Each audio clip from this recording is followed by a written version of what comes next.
আমার হাতে অনেক সিজনাল ফল দেখতে পাচ্ছেন।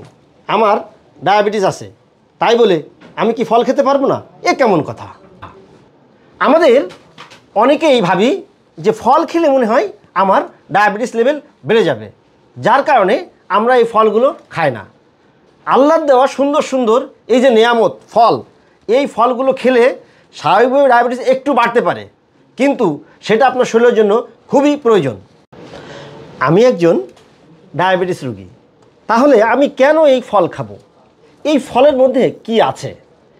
এই ফলের মধ্যে আছে ফ্রুক্টোজ, যা লিভারে প্রবেশ করে। লিভারে প্রবেশ করার পর সেই ফ্রুক্টোজ গ্লুকোজে রূপান্তরিত হয়, যা রক্তে প্রবেশ করে। হ্যাঁ, ফল কিন্তু খুবই প্রয়োজনীয় জিনিস। এই ফলের মধ্যে আছে ফাইবার এবং ভিটামিন সি।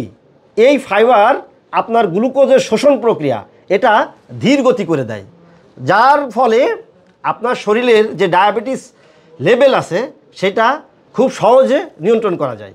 এই কারণে ফল আপনার শরীরের জন্য খুবই উপকারী একটা। আপনি একজন ডায়াবেটিস রোগী, আচ্ছা আপনিই বলেন তো, আপনি যদি এই সিজনাল ফলগুলো না খান তাহলে আপনার শরীরের যে প্রয়োজনীয় ভিটামিন এবং মিনারেল এ পাবেন কোথা থেকে? আপনি তো ফল খাওয়া বন্ধ করে দিয়েছেন। আপনার শরীরে প্রয়োজনীয় মিনারেল, ভিটামিন সি, ফাইবার এগুলো খুবই দরকার। যদি ফল না খান তাহলে এই উপাদান পাবেন না। এই কারণে এই সমস্ত যে সিজনাল ফলগুলো দেখছেন এইটা বেশি বেশি খাওয়া উচিত, কারণ এটা খেলে হ্যাঁ স্বাভাবিকভাবে একটু ডায়াবেটিস বাড়তে পারে।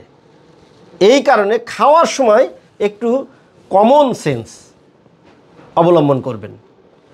যে ফলটা একটু মিষ্টি বেশি, যেমন কলা হতে পারে এই যে তরমুজ, এই ফল একটু মিষ্টি, এই ফলটা পরিমাণে কম খাবেন। অপেক্ষাকৃত যে সমস্ত ফল টক, এই যে লিচু আছে এখানে এই যে মালটা আছে, এই ফলগুলো অপেক্ষাকৃত টক। এইটা যদি আপনারা পরিমাণে একটু বেশি খান তাহলে অবশ্যই আপনার ডায়াবেটিস নিয়ন্ত্রণে থাকবে। আপনি টক ফল বেশি বেশি খাবেন, আর মিষ্টি জাতীয় ফল যদি কম খান তাহলে আপনার ডায়াবেটিস পুরোপুরি নিয়ন্ত্রণে থাকবে। ভয় পাওয়ার কোনো দরকার নেই। সিজনাল ফল বেশি বেশি খান। হ্যাঁ, ফল খেলে আপনার ডায়াবেটিস লেভেল কিছুটা বাড়তে পারে, কারণ এখানে গ্লুকোজ রয়েছে বা সরল গ্লুকোজ রয়েছে, যা আপনার শরীরে বাড়াবে। কিন্তু ফলের মধ্যে রয়েছে এই যে আঙুর, এখানে রয়েছে ফাইবার। কার্বোহাইড্রেট শোষণের গতিকে স্লো করে দেয়, যার কারণে আপনার গ্লুকোজ লেভেলও ধীরে ধীরে কমতে থাকে। এজন্য সিজনাল ফল খাওয়া আপনার জন্য খুবই জরুরি। আমি ডাক্তার জাহিদুর রহমান, আজ এই পর্যন্তই। প্রকৃতির সাথেই সুস্থ থাকুন, সবসময় ইকোরির সাথেই থাকুন। আসসালামু আলাইকুম।